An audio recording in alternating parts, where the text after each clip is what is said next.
খেয়াল করে দেখবে কোনো মানুষ যদি আমাদের সাথে খুব ভালোভাবে কথা বলে, খুব ভালোভাবে মেশে, আমরা তখন সেই মানুষটার ব্যাপারে জাজ করে ফেলি, মানুষটা হয়তো খুব ভালো, আমার সাথে খুব ভালোভাবে মিশছে, খুব ভালো ব্যবহার তার।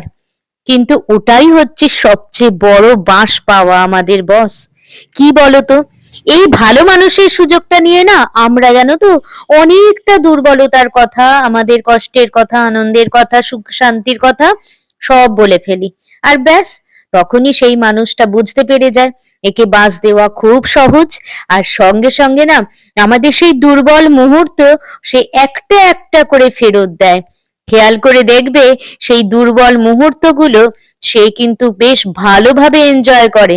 আরে ভাই, পরে বুঝে লাভ নেই তো, আগে আগে বুঝে তার পাশ থেকে সরে যাও। আর সমস্ত দুর্বলতা, সুখ শান্তির কথা বলা বন্ধ করো, নিজের মনের মধ্যে রাখো। সব ভালো মানুষ কিন্তু ভালো হয় না।